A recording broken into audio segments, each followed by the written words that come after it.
America और Iran के बीच हाल ही में हुए युद्ध विराम समझौते पर एक बार फिर गंभीर संकट खड़ा हो गया है। ईरान ने अमेरिका पर समझौते का खुला उल्लंघन करने का आरोप लगा दिया है और आरोप है कि अमेरिका ने ईरानी तेल निर्यात पर दी गई अस्थायी राहत वापस लेकर समझौते की शर्तों को तोड़ दिया है।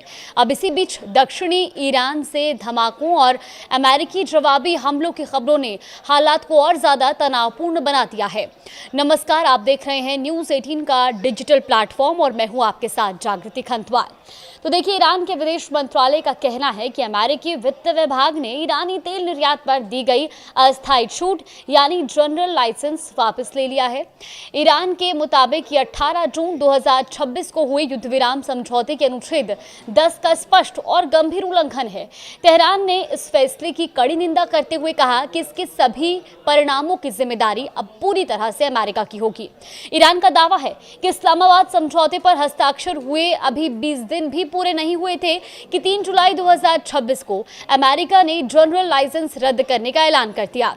विदेश मंत्रालय के अनुसार यह अमेरिकी प्रशासन की बुरी नीयत, अस्थिर नीति और अविश्वसनीय रवैये का एक और उदाहरण है। ईरान का यह भी आरोप है कि पिछले 20 दिनों के दौरान अमेरिका ने सीधे तौर पर या फिर लेबनान के खिलाफ इजराइल की कार्रवाई के जरिए समझौते की कई शर्तों का बार बार उल्लंघन किया।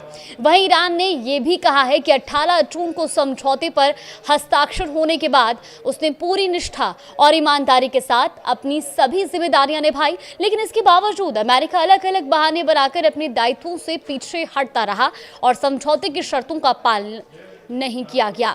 अब ईरान ने अमेरिका को इस साफ चेतावनी दी है कि विदेश मंत्रालय का कहना है कि इस उल्लंघन के गंभीर परिणाम होंगे और देश की राष्ट्रीय सुरक्षा और राष्ट्रीय हितों की रक्षा के लिए ईरान हर आवश्यक कदम उठाने का अधिकार सुरक्षित रखता है।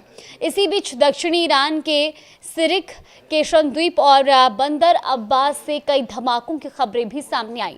अमेरिकी वायुसेना और नौसेना ने दक्षिणी ईरान के कई सैन्य ठिकानों पर जवाबी हमले किए, जिसके बाद बंदर अब्बास स्थित शहीद हक्कानी बंदरगाह पर आग लगने की खबर भी सामने आई।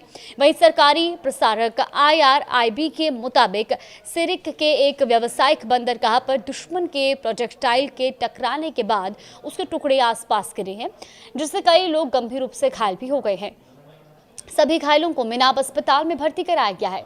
ऐसे में सवाल यही है कि क्या युद्ध विराम समझौता अब पूरी तरह टूटने की कगार पर है और क्या अमेरिका और ईरान के बीच तनाव एक बार फिर बड़े टकराव का रूप ले सकता है। फिलहाल दुनिया की नजरें दोनों देशों के अगले कदम पर टिकी हुई हैं।